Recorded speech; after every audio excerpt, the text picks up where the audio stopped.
Jnana-timiranthasya jnanam janashalakaya chakshurunmilitam yena tasmai Shri Gurave Namaha. The instruction given here by Lord Krishna concerns that of the mystic yogi, the path of the dhyana yogi, the meditational yogi, and the path of the devotee in the modern world is different in many ways. Here it's mentioned that the yogis should live alone, but devotees are recommended always to live in the association of other devotees. And in fact, we are advised not to live alone. But in one sense, a devotee lives alone with non-devotee. It's just like one of the quality, or it's similar to the case of one of the qualities of devotee being mentioned as Mona, he's silent. But then elsewhere, one of the qualities of devotee is mentioned, Namagane Sadaruchihi. He always has taste for singing the names of Krishna. So these may appear to be contradictory. If there appears to be a contradiction, then we have to understand the context. So silent means he doesn't talk nonsense. By always talking about Krishna, a devotee is silent about material matters. Here in this verse it's stated that a yogi should be free from desires and feelings of possessiveness. In the purport, Srila Prabhupada quotes, as he does many times, two important verses which are given in Sri Bhakti Rasamrita Sindhu, which fits with the theme I was discussing last night about how a devotee has nothing in this world. A devotee cultivates the understanding that I have nothing. I belong to Krishna and I only have Krishna. The devotee should always cultivate the understanding that I am Krishna's. And when a devotee comes to a very high level, he may also feel Krishna is mine. Mother Yashoda, she doesn't just feel that Krishna is mine, it's just for her, it's a fact. Just like here the little boy is standing up. He sat down again now. So his mother is here also? No. Anyway, the mother doesn't have to cultivate feelings that this is my son. She doesn't have to do any sadhana or meditation to think that this is my son. She doesn't have to do any philosophical research to think that this is my son. It's just for her, it's axiomatic reality which she doesn't even have to think about. It's my son. And I'll cook nice things to feed him, and if he's naughty, I might slap him also. So that's the way Mother Yashoda thinks about Krishna. She doesn't read Bhagavad-gita every day to consider that Krishna is my son. But for us, it's necessary to read Bhagavad-gita every day, because we're thinking of someone else except Krishna as our son, our friend, our wife, our mother, and so on. So we should cultivate the understanding that I am Krishna's. And when we become very advanced, a devotee who is very advanced thinks that Krishna is mine. But actually, devotees, they don't even cultivate the feeling Krishna is mine, but they want to serve Mother Yashoda. They want to serve the gopis. This is called becoming the servant of the servant of the servant of the devotees. So, by the principle of service to Krishna, a devotee lives in this world, seeing that everything in this world is Krishna's. So if Krishna has sent me $1 million, I can use it for Krishna. And if Krishna gives me not even one single paisa, I can also serve Krishna. Service to Krishna is not dependent upon any material circumstances. But one who is living in this world with the intention to serve Krishna, he may use all kinds of facilities of this world for the service of Krishna. Yesterday I was giving the example of the brahmacharis and the iPods. Now, a devotee should be satisfied to serve Krishna in all circumstances. But At the same time, you can use, if Krishna provides such facilities, all kinds of things in Krishna's service. The principle is how can Krishna best be served. And although the devotee can use all kinds of expensive things in the service of Krishna, the tendency should be to not live very comfortably or opulently. A devotee can accept money to serve Krishna, but he himself should not live a very comfortable life. Again, facilities may be used if, just like recently I went around the world. I visited many countries and I flew mostly from place to place. I went by airplane. So if I had gone by walking and by ship, then I wouldn't be here today. I'd still be probably, I wouldn't have got further than Pakistan probably. So the modern facilities are there, they can be used in a balanced way. Taham upayunjitaha, that is mentioned in the verse Prabhupada is quoted, means everything should be used in a balanced way.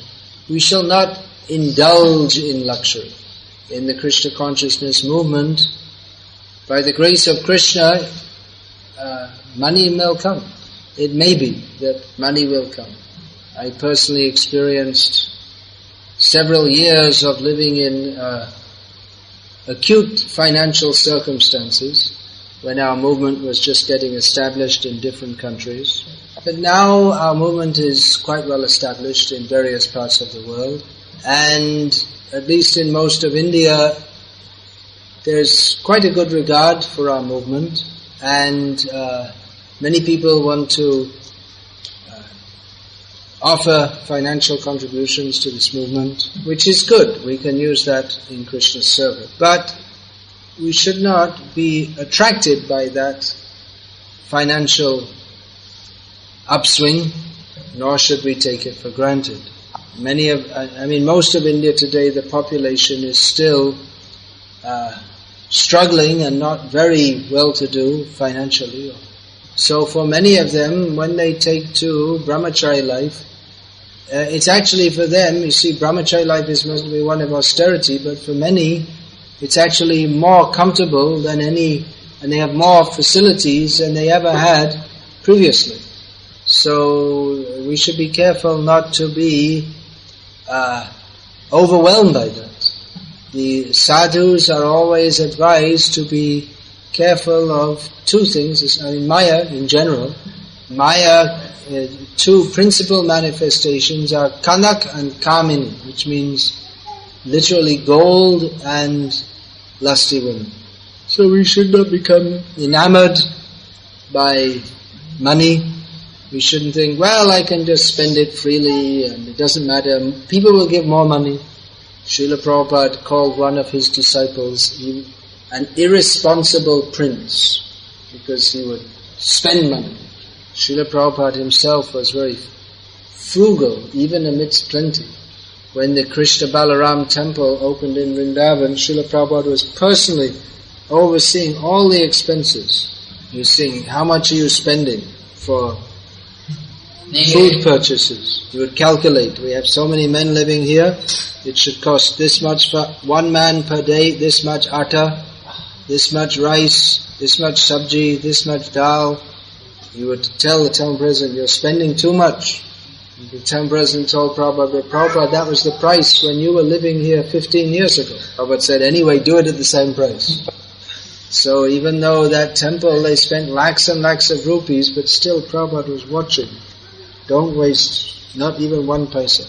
So again, balance, that doesn't mean that the brahmacharis, we don't give them any clothing until all their clothes fall off and they only have their copings to run around in. Devotees should get their minimal needs, but not to the point of luxury. We're not meant for luxurious living. We can spend any amount of money for serving Krishna.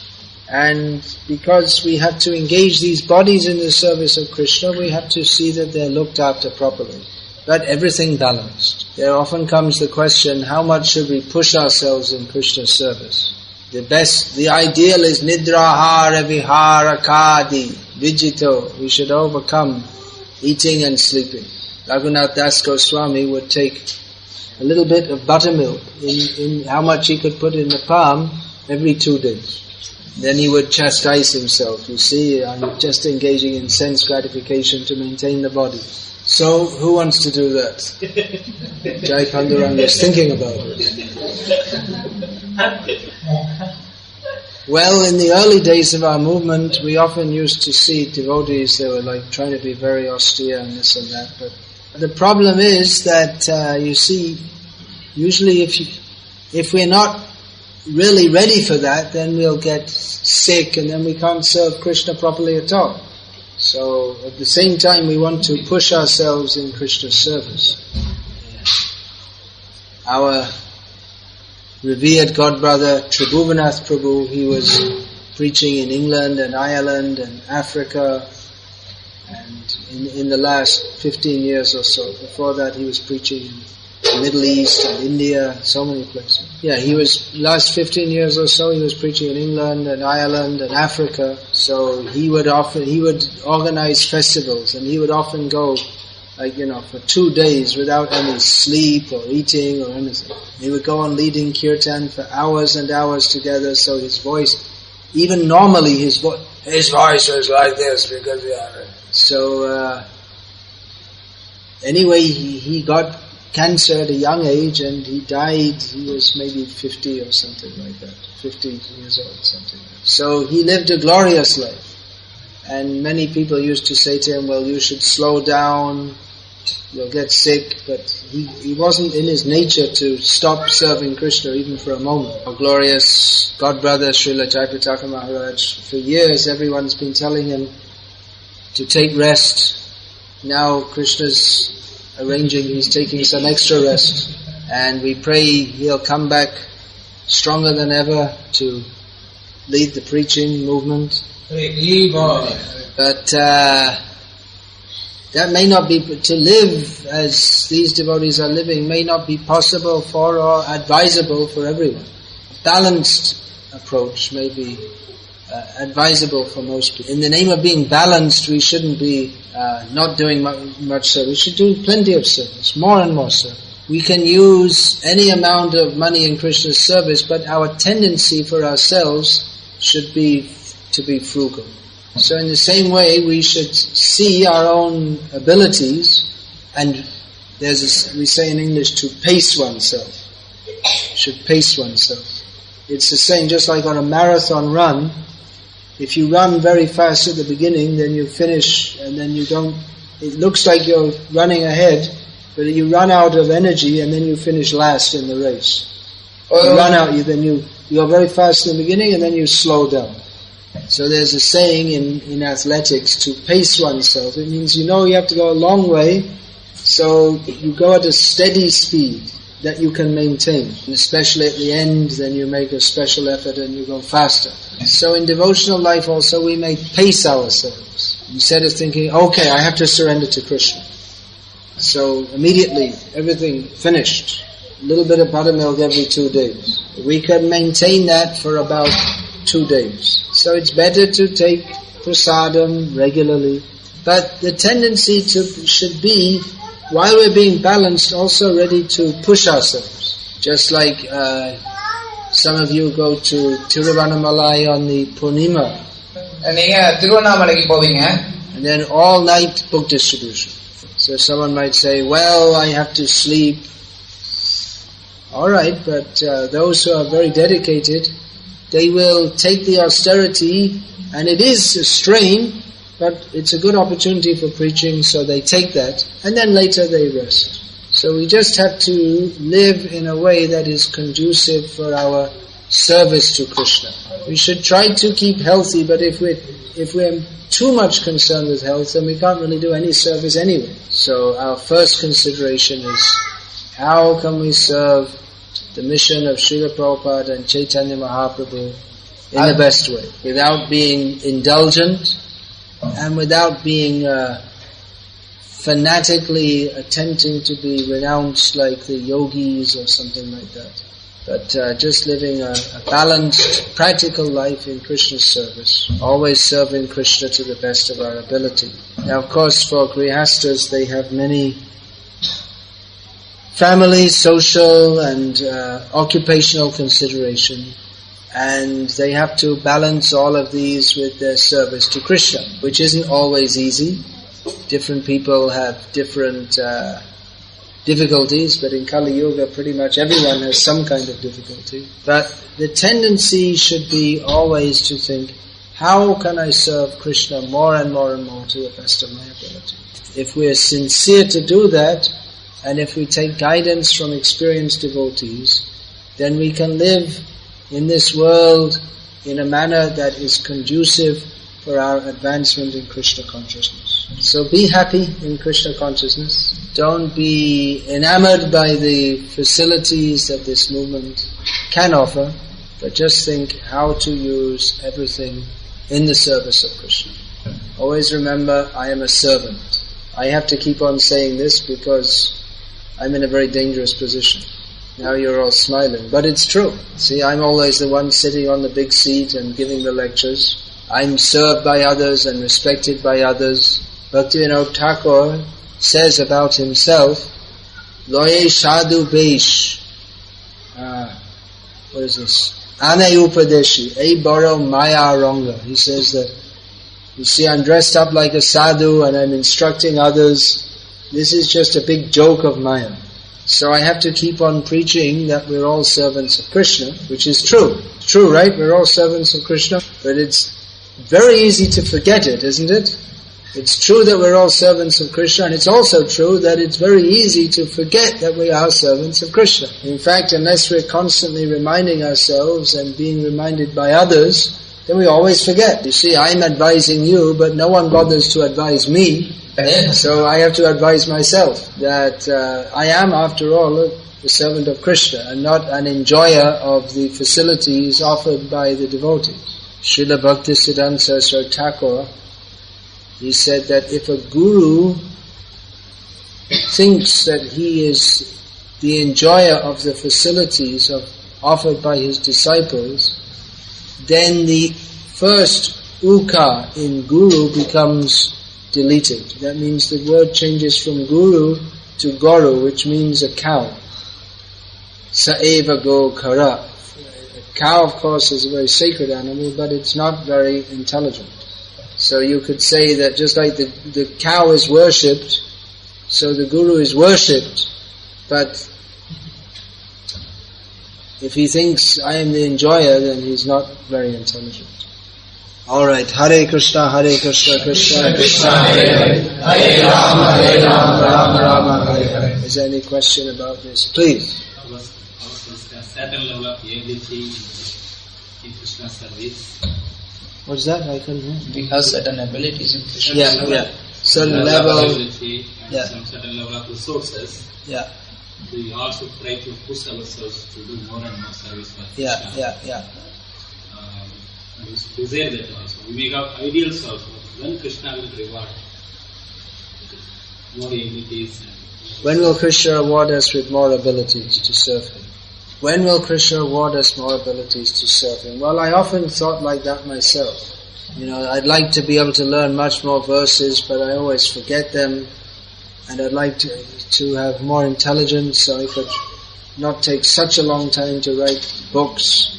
I'd like to have more physical strength so that I could not feel exhausted so much from traveling around so much. And I'd like to be able to lead kirtan again because my voice is always so weak, I don't lead kirtan. So, on the other hand, I have to consider that, well, this is what Krishna has given me. And I have to serve Krishna to the best of my ability under the circumstances. This screen door has just been opened. It's an invitation to all the mosquitoes to come inside. I don't know, some people they like mosquitoes. I must admit I don't.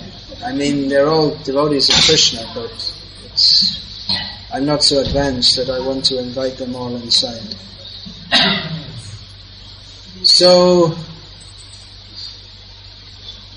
whatever it is, that's somehow Krishna has put me in this situation, or I'm in this situation due to my previous sinful activities, as best I can, given the situation I'm in. It's not that everybody's going to be like a great world acharya. Someone might be a very simple housewife looking after her children and serving Krishna, chanting Hare Krishna. And Krishna, it's not that she has to run around and give up her children and go flying all over the world and giving lectures, preach to everyone, children are Maya. But if she just serves Krishna the best she can under the circumstances, Krishna will be pleased. And that is the purpose of our life, to please Krishna.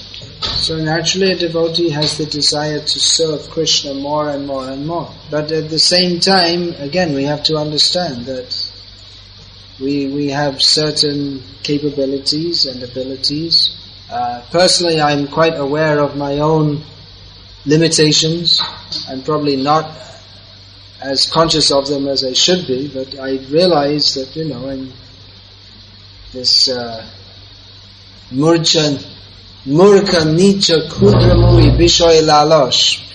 This Krishnadas Kaviraj Goswami says it, but it's a good description of me, that I'm a fool, I'm low, I'm insignificant, I'm always desiring sense gratification. Vaishnava agga bale kari etek shahosh. But still, because try to preach, then I have the audacity to attempt to do so. That is despite my disqualifications, because Prabhupada has told me to try to preach, I'm trying to do so. So some very good people are coming. So my outlook is that even though I'm almost completely useless, that if I simply repeat the message that Prabhupada has given, then more and more people may come who can actually apply that in their life, and by their mercy I might also become somewhat Krishna conscious at some time. So the answer is that, well, maybe we won't get more abilities. Maybe in another lifetime. But whatever abilities we have, we can serve Krishna with sincerity.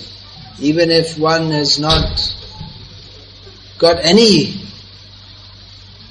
qualifications, is not learned, not austere, not anything, but we can still try to serve Krishna, and Krishna will appreciate that.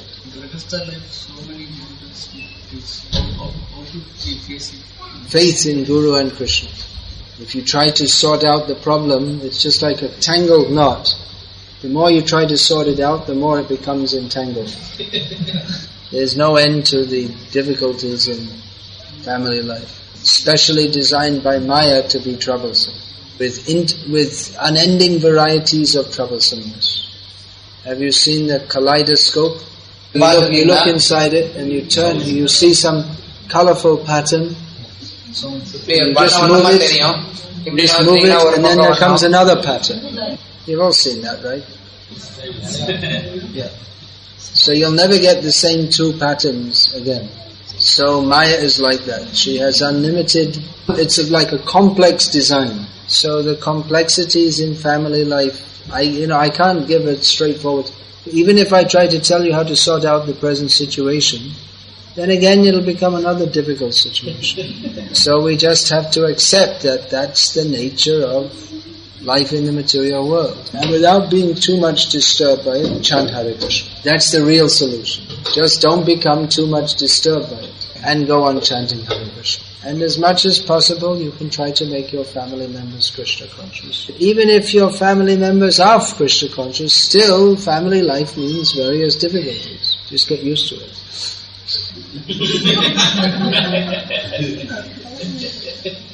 Solution is chant Hare Krishna. Take shelter of Krishna. Bhaktivinoda Thakur, he expressed great happiness living at home. He described how he's worshipping the deity and playing kirtan and associating with devotees at home. And in this way he saw his whole home life Jedina grihe bhajana deki grihe te goloka bhai. His whole home situation seemed just like Golok Vrindavan. So if we're absorbed in Krishna, then we'll see Krishna everywhere. Anything else? Well, a devotee, just by being a devotee, develops all good qualities. Yasya asti bhakti bhagavatya kinchana sarvair gunais tatra samasate sura. You know that verse, right? So get the translation?